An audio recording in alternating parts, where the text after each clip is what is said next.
absolute value expression must be equal to a positive.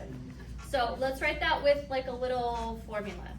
So that's to say that the absolute value expression, maybe it says x plus a, is equal to a positive number.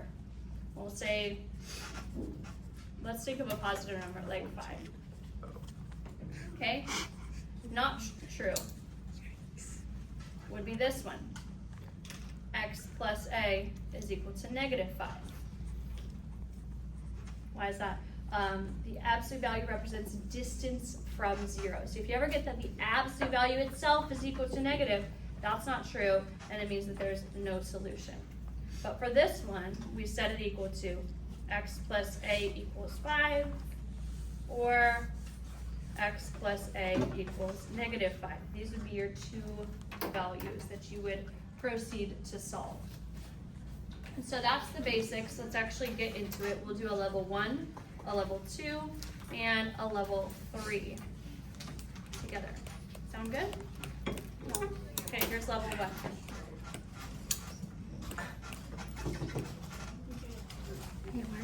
Okay, why is it level 1? The absolute value is isolated.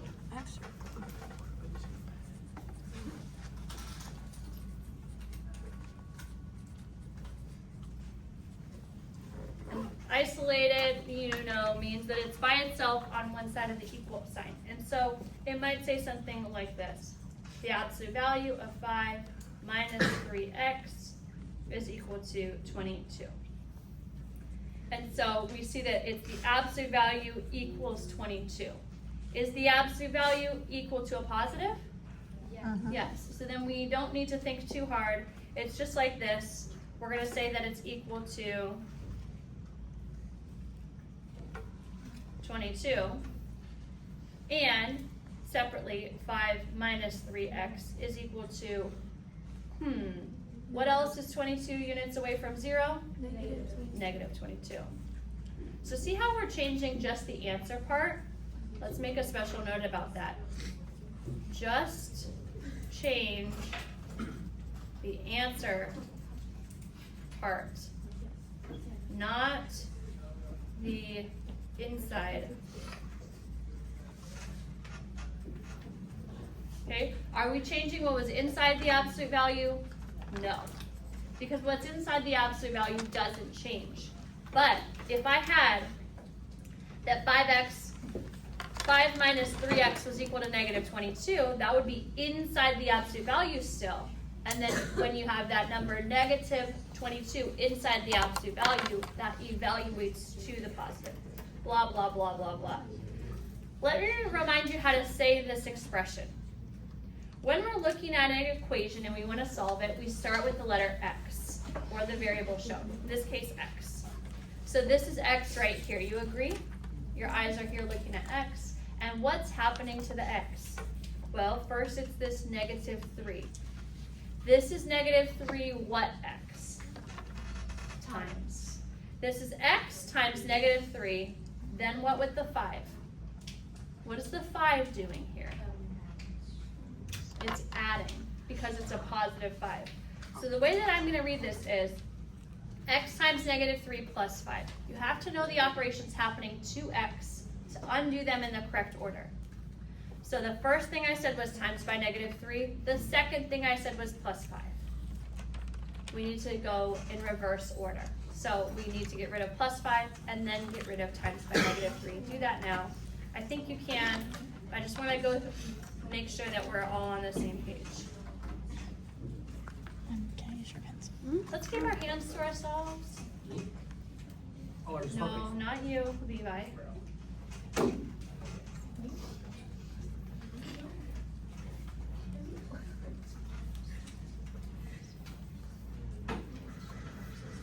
So that means our first step this time is to subtract 5. Our first step is often to get rid of a loose constant being added or subtracted to the expression.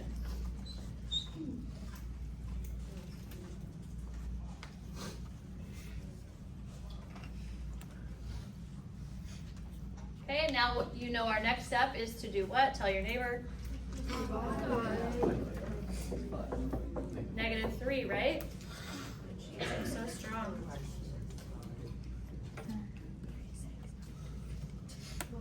And so I'm getting 2 answers for x, this horrible fraction, so what? And 9. Is this what you got? Yep. Okay, question on level 1.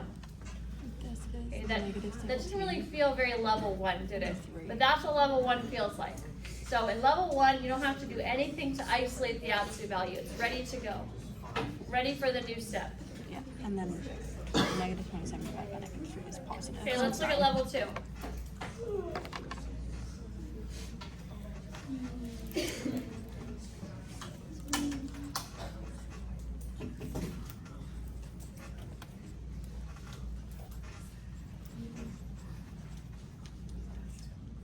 So this time, we're going to have to do some math to isolate the absolute value first.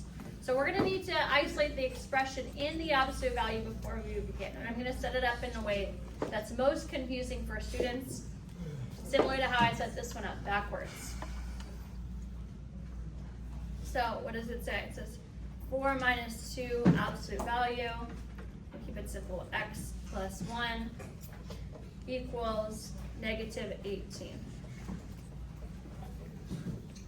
So as it is now, it looks like the absolute value is equal to a negative, but there's this stuff going on, so we can't say if it's for sure just the absolute value equal to a negative. So to isolate the absolute value, we find it, we cover it with our finger. Aha, here it is. And I see that it's doing what with the negative 2 and then what with the 4. Tell your neighbor. Yeah. 4 minus 2. Okay? Hopefully your friend said it's multiplying with the negative 2. Ah, I remember that. Okay? Now some students are like, oh, let's use the distributive property. I understand. And that is wrong. We cannot do that. We always want to keep these values outside so that we can find out if there's no solution. When do we know there's no solution? The absolute value is equal to a negative. If you distribute a negative inside the absolute value, who knows what's going to happen? So don't do that. Instead, isolate it by using division. So this one will work out really nicely and won't have a fraction. So the first thing I'm going to do is I'm going to get rid of the 4. How? Subtract. And then I'm going to divide by the negative 2. Please do that work. I'll do it quietly if you have no idea what I'm talking about. This is what I'm doing.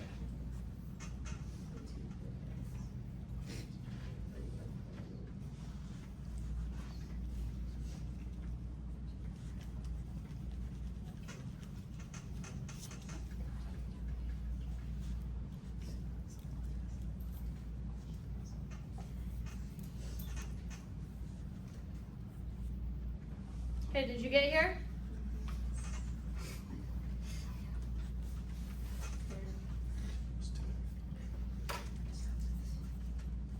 No?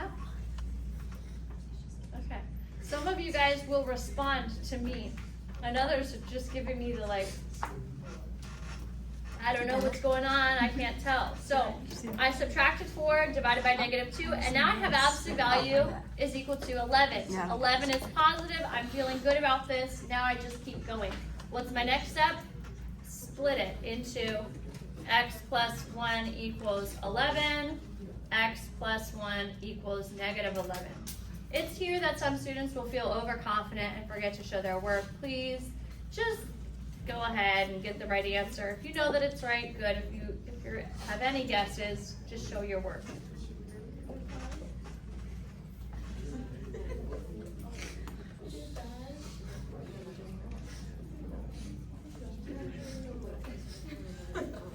Okay, I got 2 different answers, right? You got 1 positive, 1 negative. Very fun.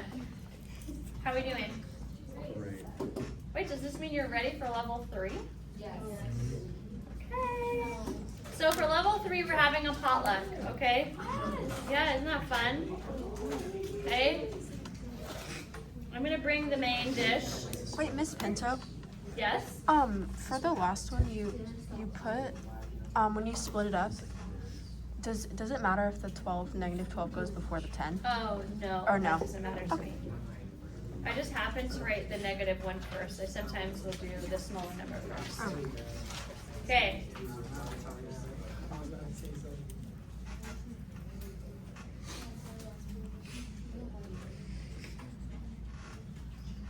So we see the directions here are to find the x and y intercepts, which means we're going to have to do two different kinds of work. Let's see what the equation looks like. Y equals, okay. Then there's a fraction. Dang it.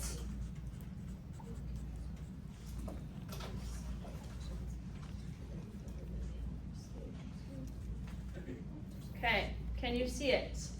Y equals -1/3 the absolute value of the quantity x plus 2 minus 1.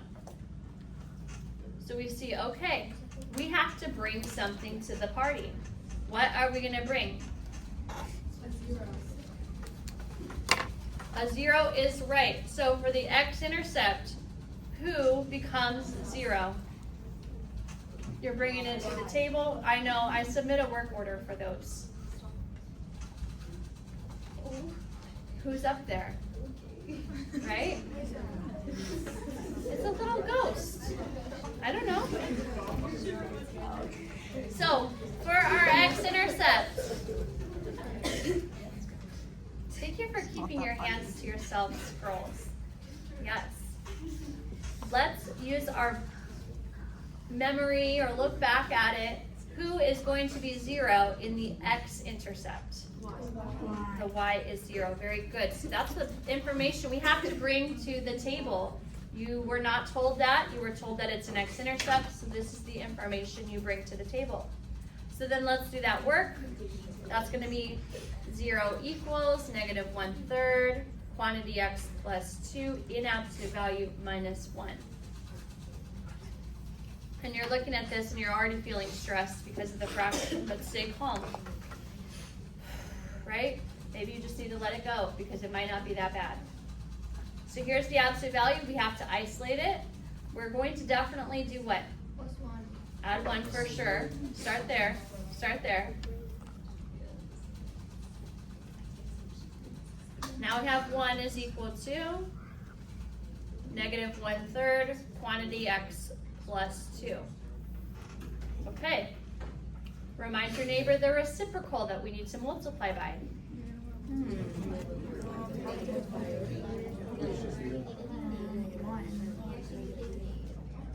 Okay, so hopefully your neighbor said to multiply by -3, is that correct? Yes. Okay, very good, that's very good.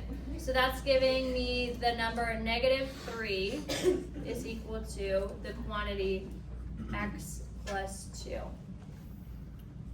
in absolute value. Oh, awesome, I know the answers now. Tell your neighbor the answers. I'm multiplying 1 and 3.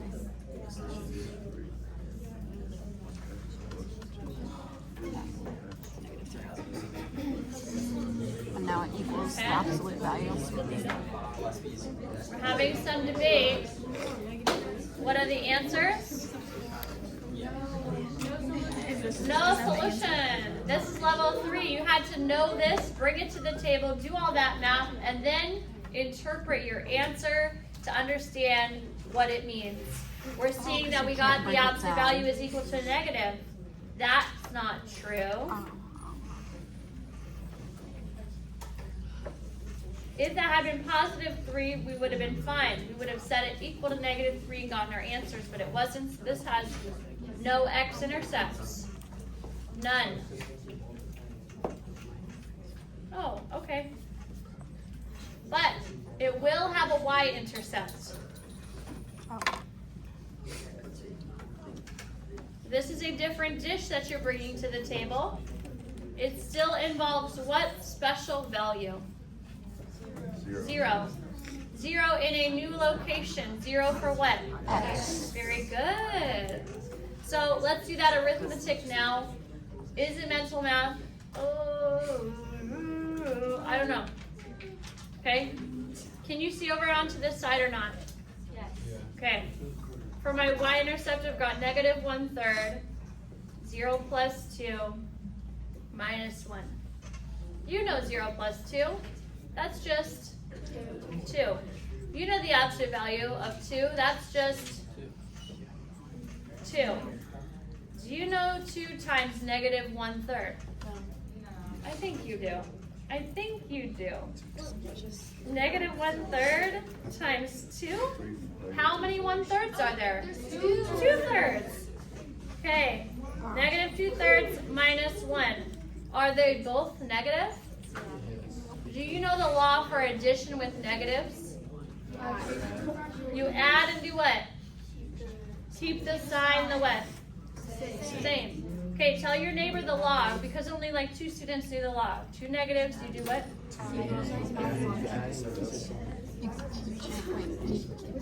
Okay, so this is a whole number and this is a fraction of 1. So I'm going to combine these into one combo number. Woo! That was awesome. We're done. We did it. We're going to do some board work.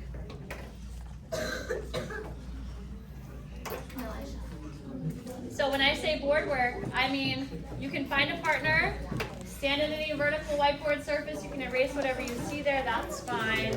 You can stack those graphs up, and I'm going to show them to you here, keeping it analog for us.